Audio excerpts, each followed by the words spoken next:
Yes, Natan! Oi, aí, meu parceirão Elienay Nunes. Eu sou Nathan Lopes e estamos começando, você aí, estamos começando o nosso Pod Free, o podcast livre pra gente falar de Cristo e sobre a liberdade de Cristo e coisas afins.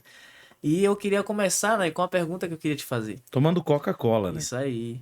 Você é um cara, mano, que viveu uma vida relacionada, quando não relacionada, correlacionada, né? Eu sei um pouco da sua história, mas sempre com algo do evangelho envolvido ali. De ter família cristã, pai pastor, mãe pastor e tudo mais. E eu queria saber uma coisa, para uma pessoa que nunca foi cristã, quando ela aceita Jesus, ela sabe que ela tá queimando algo diferente, que ela nunca Sim. viveu aquilo. Mas e você, cara? Uma vida toda aí envolvida com o evangelho e tal. E hoje a gente vê esse fervor, esse queimar, que você mesmo disse que é algo novo em sua vida. Como é que você identificou isso, cara? Que agora você estava queimando diferente por algo diferente. Como você entendeu esse momento seu? Natan, cara, foi assim, ó. Nasci em berço cristão. Então, você é acostumado ao serviço da igreja. Você vê o seu pai trabalhando, você vê a sua mãe dirigindo o círculo de oração, você vê todo mundo envolvido, você já começa nas crianças, depois você se torna do grupo de adolescentes, depois você se torna do grupo de jovens, e aí você aprende a tocar música. Quem nasce em berço cristão dificilmente não estuda escola de música na igreja. Então isso se torna natural, ele é impregnado em você, né? Esses dias eu ouvi uma pergunta de uma pessoa que disse assim: eu não sou crente porque eu quero ser livre. Ela falando para um pastor, enfim. Aí o pastor disse: você é livre? Ele disse: não, eu sou livre, por isso que eu não sou crente. Aí o pastor disse assim: tá, mas qual é a sua liberdade? Você escolheu o seu nome? Não. Ah, mas então você escolheu os seus pais? Também não. Ah, não, mas então você escolheu a cidade que você ia nascer? Não, também não. Então que liberdade é essa? Entende? Ah, E aí o evangelho, no meu caso, já me foi imposto eu sou produto do meio, já me foi imposto de sim. nascença. Então eu cresci dentro de um lar cristão, fazendo culto doméstico, e isso é fantástico, porque você cresce dentro de uma cápsula. Vou te contar uma situação que eu não conhecia, eu não tinha nenhum amigo que tinham pais divorciados. A primeira pessoa que eu conheci, assim, racionalmente falando, talvez eu tivesse um amiguinho ou outro, mas não sabia disso.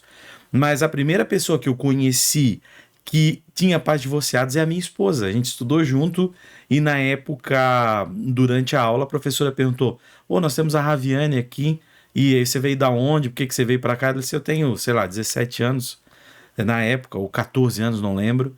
E eu vim para cá porque a minha mãe divorciou do meu pai e a gente mudou de cidade. Eu fiquei: uau, cara, essa menina tem os pais separados. E foi a minha primeira vez, racionalmente falando, que eu me liguei que existia o divórcio, entendeu? Então você cresce dentro de uma cápsula. Mas essa cápsula, ela te proporciona poucas experiências com Deus e muita convivência com o ambiente cristão, né? É uma resposta longa, você quer que eu fale tudo? Sim, claro. Então, então você, cara, para quem gosta de falar, tudo é longo, né? Então Não, essa é bom você pra ouvir. você cresce dentro da igreja, ambientado ao ambiente da igreja. O que é diferente de você sentir Deus, né? Até Jó na Bíblia fala: antes eu conhecia Deus de ouvir falar, hoje eu conheço de caminhar com Ele, de ter experiências com Ele. Então, na minha juventude, ali da adolescência para a juventude, eu comecei a ficar meio rebelde e eu fui um rebelde dentro da igreja. Então, eu estava dentro da casa, mas não estava na causa da igreja. Sim. E eu fui me converter novamente, eu nunca me desviei oficialmente, né? Mas a minha chama foi acender novamente depois que eu casei, né? Eu conheci a minha esposa, mas eu nunca estive fora. Então eu tenho experiências com batismo no Espírito Santo, batismo em águas, cultos que eu participei. Eu sempre gostei do ambiente da igreja. Mas dessa chama acender foi depois de eu casar. O que torna interessante é que você observa, você falou uma coisa muito legal aí. Falou, eu tava rebelde ali, não tava me sentindo mais dentro, né? Tava dentro, mas sem me sentir dentro.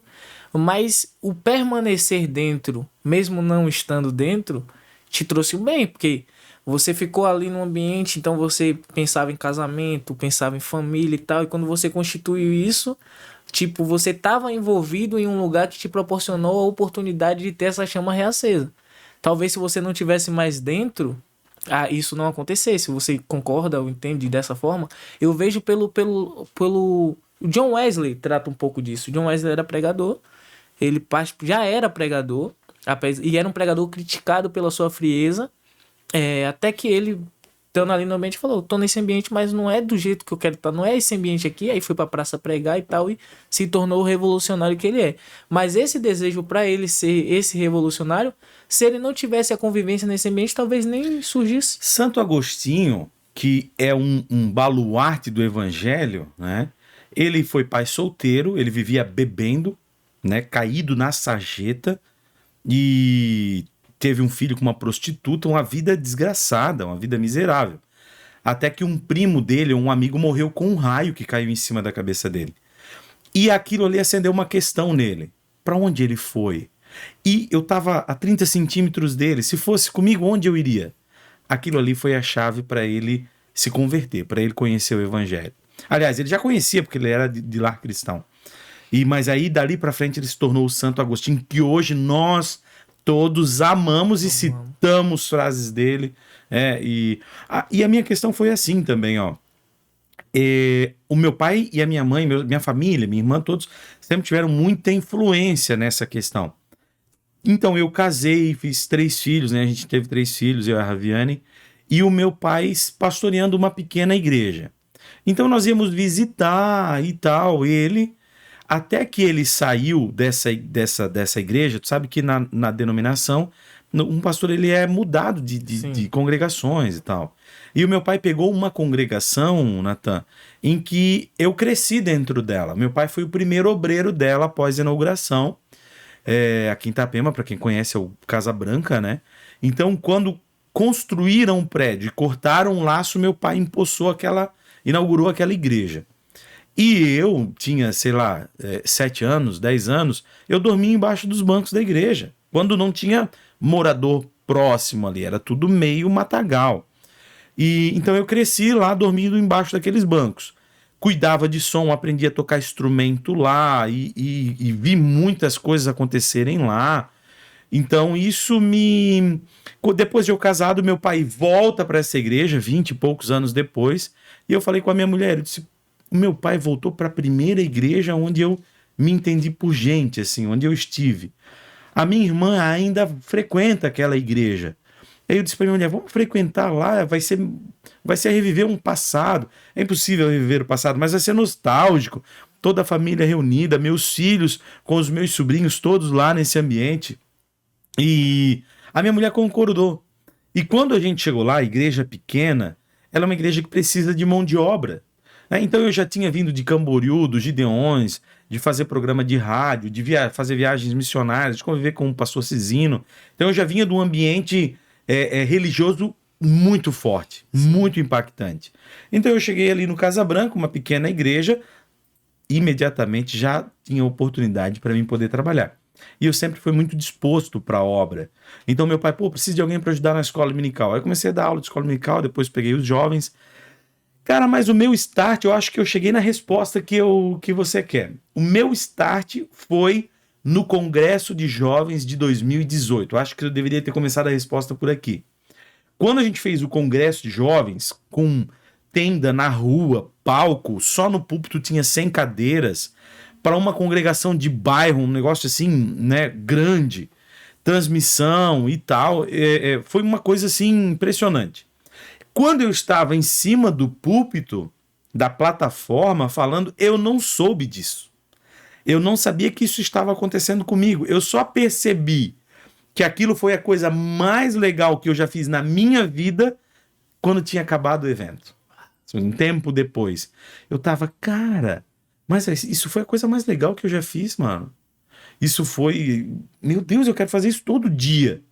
E aí eu descobri, foi aí, essa foi a chave que me fez entender que esse é um ambiente que eu quero viver. sabe? Mas já estava queimando desde a época que eu comecei a dar escola dominical ali, que meu pai disse, dê aula de escola dominical para os jovens. Então eu tinha que estudar durante a semana um texto áureo, um texto bíblico, e esboçar aquele texto. Cara, e aquilo me ajudou demais. Foi fantástico, foi fantástico. O que eu acho incrível é o quanto uma pequena coisa, quando bem valorizada, te impulsiona para uma coisa grande. Porque tu veio dos Gideões, tu já tinha um status, tu já tinha um conhecimento, tu já tinha uma vivência ministerial.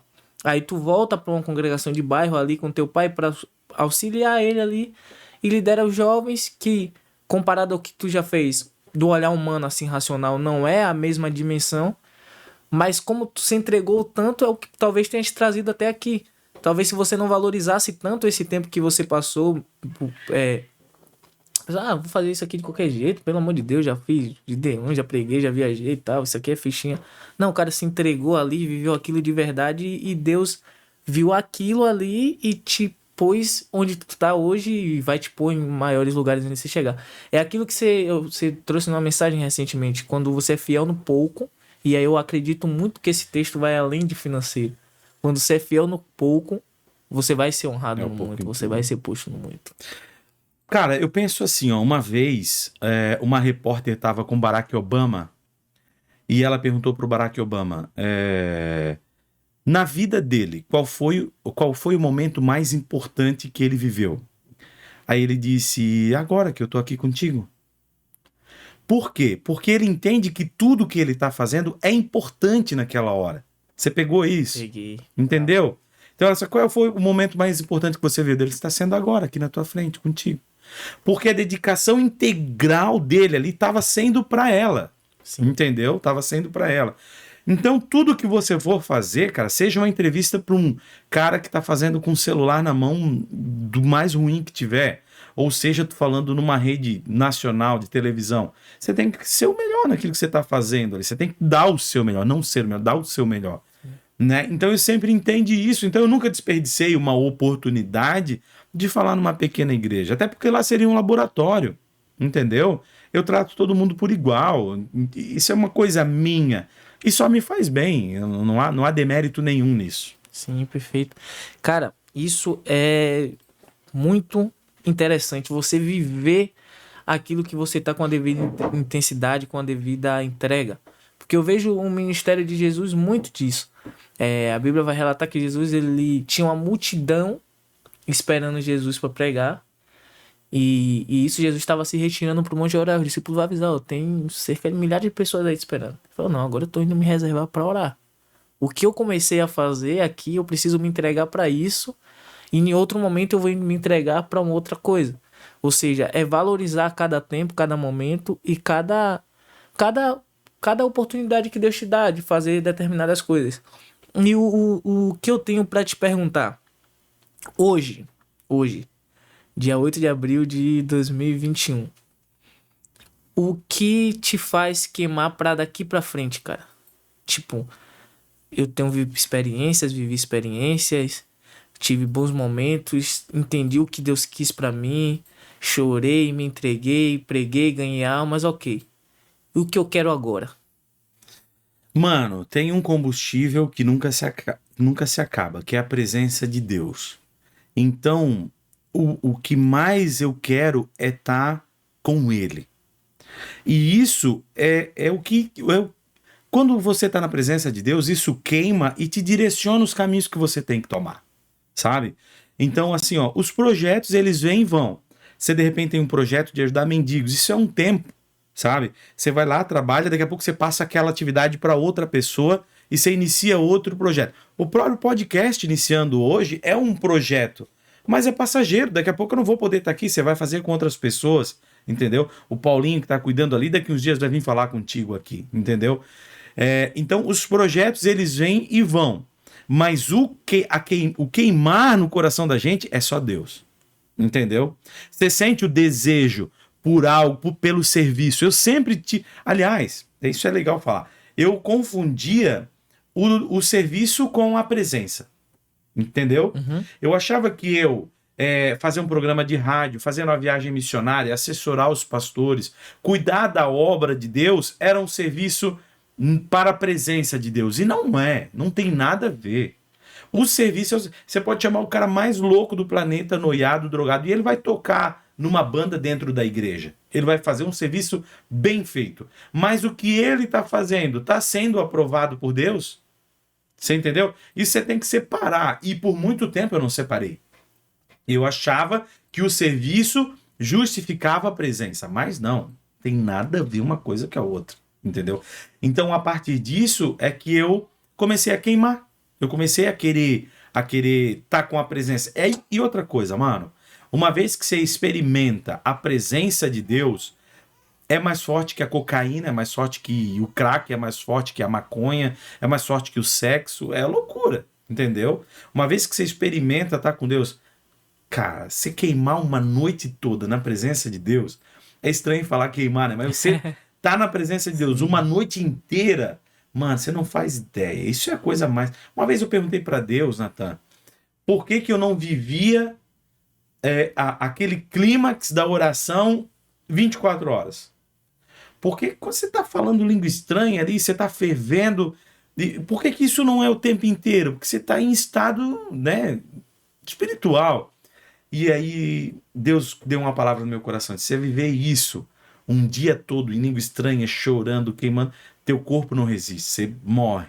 Né? O teu corpo físico, a tua integridade física vai embora. Porque realmente a carga espiritual ela é muito violenta.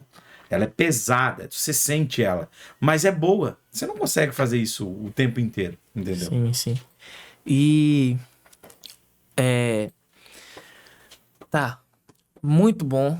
É maravilhoso experimentar a presença de Deus, viver a presença de Deus, ter esse fervor. Só que o que eu acho interessante, quando a gente fala disso, automaticamente isso atrai pessoas. Sim. Pessoas querem sentir isso. Muitas vezes a pessoa olha pra você e fala, cara, eu quero sentir isso que esse cara tá sentindo aí. Sim.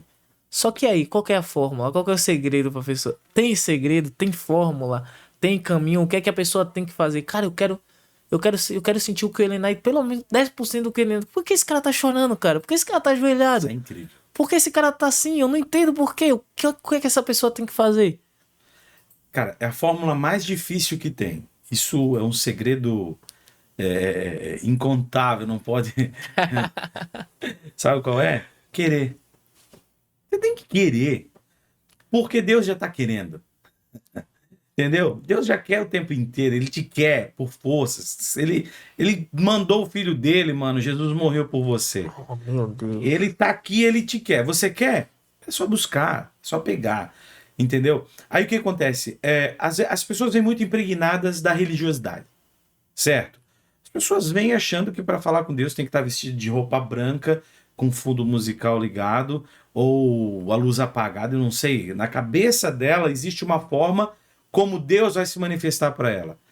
E a forma da manifestação de Deus não é forma, não é um padrão, é formas. Então, às vezes você vai se ajoelhar, mas sua cabeça não vai estar concentrada. Às vezes você vai orar de madrugada e você está com sono, não consegue entrar num... Então, existe você tem que descobrir qual é o teu jeito de tocar ele. Entendeu? Qual é o jeito que você entende? E também é uma questão de prática, né? Se você começa, você vai lá e ora. Por exemplo, eu não consigo orar 4 horas, 5 horas direto. Assim, lá de joelho. Meu pai ora, por exemplo. Dobra o joelho e conta no relógio 5 horas orando. Um exemplo.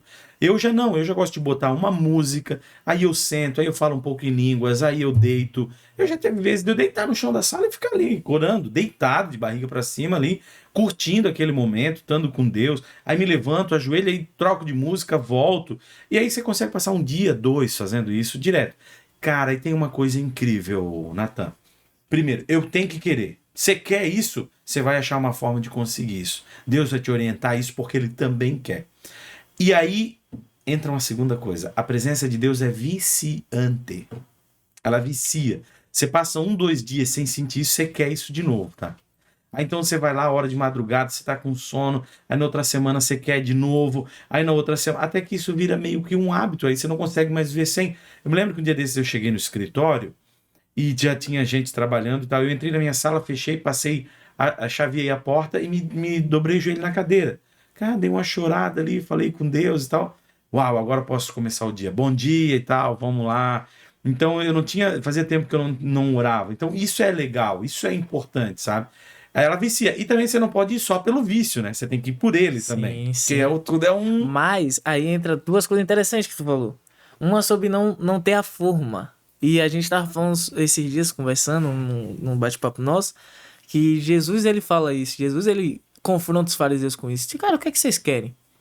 Que o João Batista veio aí, comendo mel e gafanhoto, vivendo no meio do deserto. Vocês acham que o cara tá endemoniado? Eu venho, tu fala que eu sou comilão, que o beberrão. O que é que vocês querem? Nada agrada? Jesus dizendo, ó, eu venho, sou de Deus, eu e o Pai somos um e a minha forma é essa. João Batista é de Deus e a forma dele é totalmente diferente da minha, Sim. tá lá isolado. Então não tem forma. O que Deus quer pra você é algo que ele quer pra você e pra mais ninguém. É. E você falou, não é pra vir só pelo vício. Mas aí é que tá. Eu acho que Deus ele bota essa sede em nós, cara, depois que você se entrega. Sim. Porque ele mesmo disse: quem beber dessa água voltará a ter sede. Mas quem beber da minha jamais terá sede. E aí no Apocalipse ele diz: por que você não vai ter sede mais? Porque ele é uma fonte inesgotável. É, e o E próprio quem quiser, beba dessa água. Santo Agostinho, que nós tínhamos falado no começo da conversa, ele tem uma frase: o que eu posso fazer se até o desejo de te adorar vem de ti? Glória a Deus. Você entendeu, mano? Aleluia. O que que eu posso, o que que eu tenho? Que se até a vontade de estar perto de ti é tu que me dá, é tu que me coloca, sabe? Então, essa parte é uma questão de você estar disponível e querer isso para tua vida. Você buscar isso, eu quero isso. Não tem para. Ah, porque o outro ora 10 horas, o outro é de joelho, o outro é em pé. Mano, é tu e Deus, é o teu jeito, é a tua forma, é como você quiser. Como é bom falar sobre isso, cara. É. Porque não existe. Mano, imagina, quem é o cabeça da igreja? Cristo. Cristo não padronizou o evangelho, mano. Não. É a gente que quer padronizar. Ah, eu encontrei Deus, eu tive uma experiência com Jesus depois que eu orei 3 horas. Então, todo mundo que tiver uma experiência com Jesus vai ter que orar as mesmas 3 horas aqui. Não, a minha foi depois que subi um monte. Então, todo mundo que tiver uma experiência... eu acho que chegou em um tempo do evangelho que a gente tem que desenvolver uma maturidade como igreja no mundo que não existe essa forma. A forma é uma só, é ir até ele. Não tem outro caminho. O caminho é um só. Agora, como tu vai pegar esse caminho? Não quero nem saber. Eu quero que você vá pra esse caminho. Eu quero te apresentar o caminho. Ah, mas eu quero ir pra esse caminho tatuado. Vá pro caminho. Ah, mas eu quero ir pra esse caminho de barba. Vai pro caminho. Eu quero ir pra esse caminho usando regata. Mano, não importa como tu quer ir, de skate, de bike, de moto, de carro. Vai pro caminho. É isso que importa. Jesus, quando andava na terra, muitas pessoas andavam com ele só pela comida. Não serviam a ele. Mas onde ele ia, tinha comida. Entendeu? Então, Jesus está indo para lá, vamos junto. Por quê? Porque ele vai multiplicar pão, peixe, vai ter suco, enfim. Então eles andavam com Jesus pela comida. E tem uma outra coisa interessante, falando sobre isso, que é, além de você viciar na presença dele, você estar querendo ele, o desejo vir dele, toda essa questão é que é bom. É gostoso, você não está lá de graça. Ah, por que as pessoas fazem isso? Tem uma lógica. Elas não estão lá... Tem gente que olha assim, os crentes, os evangélicos, os católicos, os devotos são uns bobões, entendeu? Uhum. Mas por quê? Você acha que tem 40 milhões de evangélicos, né, cristãos no Brasil de graça? Por quê? Não, porque tem lógica, né? E quanto mais você estuda... Isso é uma coisa interessante. O doutor Augusto Cury, um dos psicólogos, né, psiquiatras mais conhecidos do Brasil, se não o mais, ele era ateu. E ele se converteu ao cristianismo tentando provar que Jesus não existia. Então ele foi para Israel, ele foi pesquisar, ele caiu de cabeça para montar uma tese, para montar um argumento de que infalível de que Jesus não existia. E ele começou a estudar a vida de Jesus. E foi a fundo na vida de Jesus. E ele entendeu que Jesus, não, esse cara realmente é Deus, não pode. Aí ele disse assim, para ele finalizar a tese dele, ele disse, olha, se ele é Deus, eu não sei, mas humano ele não é. Muito Porque bom. todas as reações de Jesus, mediante os obstáculos que ele enfrentava, é diferente das reações de um ser humano normal. Tu entendeu? Sim. Então, quando você começa a ler a Bíblia, usei esse exemplo do Dr. Augusto Cury para dizer assim, ó, quando você começa a estudar a Bíblia e a vivenciar a Bíblia, você começa a dizer, mas isso estava tão lógico. Já aconteceu comigo há poucos dias, por exemplo. Eu estudando a parte histórica de Jesus, eu disse, meu Deus, mas Jesus andou por essas terras. O calendário começou depois dele. Meu Deus, mas essa história ficou preservada. Estava tão óbvio. Então, porque quando você quer ser ateu, Einstein dizia uma coisa: ou você acredita que tudo é um milagre, ou que nada é um milagre. Entendeu? Mas para você acreditar que nada é um milagre, você tem de muita dificuldade para justificar. Você tem que provar, você tem que correr atrás. Ah, mas por que quando Moisés atravessou o Rio Jordão com 3 milhões de pessoas, o rio estava baixo? Tá, mas os soldados morreram afogados. Então, não, mas isso foi real? Foi, tá lá. Tem Histórico, registro histórico. cartas, reis escreveram sobre o que aconteceu, jornalistas na época, historiadores, né? Isso aconteceu, isso foi fato. Então, qual é a lógica disso? Ah, mas uma determinada época do ano, o rio baixava, mas morreu o outro, como justifica isso? Ah, Jesus andou na terra, ele ressuscitou. Não, mas isso é uma história que inventaram. Dá muito trabalho para você não acreditar, sendo que é mais fácil acreditar. E a maior prova de que Jesus existe é que o diabo existe. Aliás, o diabo é um bom evangelista. Muitas pessoas vêm para a igreja por causa do medo do diabo. Verdade. E da morte, né? E o Lutero dizia que o diabo é um cachorrinho na coleira de Deus, né? Até é ruim comparar o cachorro com o diabo, porque eu gosto de cachorro. Né? Verdade, cara. Mas é assim, ó. Sobre a presença de Deus, o assunto vai. A gente viaja, né? Sobre a presença de Deus é fantástico. Você vai conhecendo a história, você vai indo. Você, poxa, como é que eu.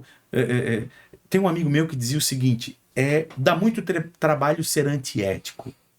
O bom é ser ético. Por quê? Se você tem uma mulher fora do casamento, uma pessoa tem. Ela, para sair com essa pessoa fora do casamento, ela tem, antes de voltar para casa, tomar banho, trocar de roupa, botar a mesma roupa anterior e tal. Todo tem que mentir pelo celular, tem que aumentar o horário de trabalho, tem que não sei o quê. Dá um trabalhão na vida da pessoa ter um relacionamento extraconjugal que dá muito menos trabalho. Tem só um. Tem só uma. Ah, você é um mau prestador de serviço. Dá muito mais trabalho você ter que mentir para o seu cliente, falar no telefone que deu errado, choveu, a madeira não chegou, o correio não entregou, do que você ser verdadeiro. Você entendeu? Sim, Uma vez eu estava atendendo um cara, eu gosto muito de ajudar empreendedores, e ele mentia muito sobre os prazos. Ele dizia, olha, se eu disser que eu vou demorar para entregar o meu produto, o cliente pega no outro. Aí eu disse, faz uma experiência, fala o prazo certo pro cara, que ele vai ficar mais feliz. Porque você diz que é uma sexta-feira e passa 15 dias para frente. O cara fica insatisfeito. E ele começou a fazer, um dia ele falou para mim, mano, verdade, eu ganhei mais clientes, clientes antigos voltaram com serviços pequenos e eu reconquistei serviços grandes de novo, porque dá muito trabalho ser antiético. Ser ético resolve a tua vida. Uau, muito bom. Cara, então, papo muito show. Se deixar aqui, a gente vai até de manhã. Vamos ver como ficou agora o resultado. Conferir com o Pablo. Conferir com o nosso Paulinho, Escobar. o melhor operador de Santa Catarina. De Santa Catarina só não, do Brasil. Do planeta Terra. Vai estar pra nascer alguém que chega aos pés desse cara aí. Toca fogo no espaço sideral. Galera, esse obrigado, foi o nosso Paulinho. Pod Free. Tamo junto. Muito obrigado você que assistiu, que acompanhou. Deus abençoe. Jesus é o caminho, a verdade e a vida. Isso aí. Toda terça, Toda quinta, meia-noite e sábado de manhã. Com convidados.